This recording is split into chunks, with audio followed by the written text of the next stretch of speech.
V Novi Gorici je potekal derbi, primorski derbi med domačo Gorico in Koprom. Zadnje 4 tekme so dobili Koprčani z 1:0 in tokrat je bil tole prvi dvoboj za Koprčane po premoru, kajti prvi krog je odpadel zaradi bolezni pri nogometaših Celja.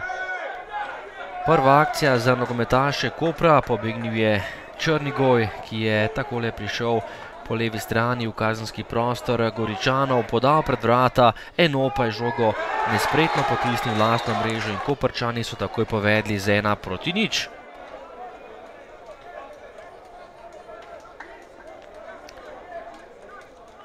Po dobre pol ure igre priložnost za nogometaše Gorice, padel je Eleke in domači so zahtevali 11-metrovko, kateri na koncu ni bilo.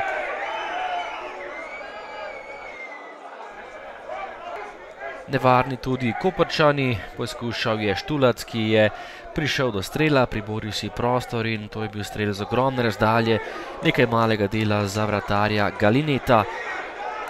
Še en hiter koprski protinapad, tokrat je Lotrič podal Črnigoju, ta pa je bil natančen in povišal prednost za Koprčane 0:2 v 36. minuti. Tokrat je Črnigoj premagal vratarja Galineta za 2:0. Ob koncu prvega polčasa pa še en gol v mreži Koprčanov, po podaji iz kota je skočil Eleke, Simčič je žogo odbil le na glavo Tajderja, ki je znižal na 1:2. Drugi polčas, nekaj akcij na eni in drugi strani, najprej so zapretili domači, podaja pred vrata, lepa priložnost, poskušal je Eleke, streljal točno v vratarja Simčiča. Nova koprska priložnost, velika priložnost za Lotriča, ki je bil sam pred vrati, a zgrešil.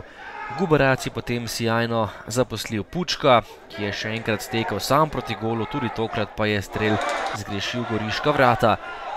Nova akcija Kanarčkov, podaja pred vrata, poskušal je Štulac, močno, ampak Galineta je z izjemno parado žogo izbil v kot. Koprčani so izkoriščali prostor v goriški obrambi, Pešovski je podal z desne, streljal je Hadži Bulič, ampak mimo vrat in potem še zadnja akcija tekme, sodniški podaljšek in priložnost za izenačenje. Martinović daleč, nekoliko je zgrešil in primorski derbi je še 5. zapored pripadal nogometašem Kopra, tokrat z 2:1. Začeli smo zelo slabo, dobili smo takoj gol kakor v Mariboru, že prvih 5 minut že bilo 0:1, potem se je težko pobrati nazaj, Koprčani so se dobro zaprli nazaj, niso nam dovolili naše igre, da bi lahko prišli s podajami do zaključka. Ne, to vsekakor, vendar po drugi strani navkljub vsemu mislim, da je zmaga čista kot solza, da smo imeli 2 šansi v drugem polčasu, katere so bile plod dobro izdelanih akcij.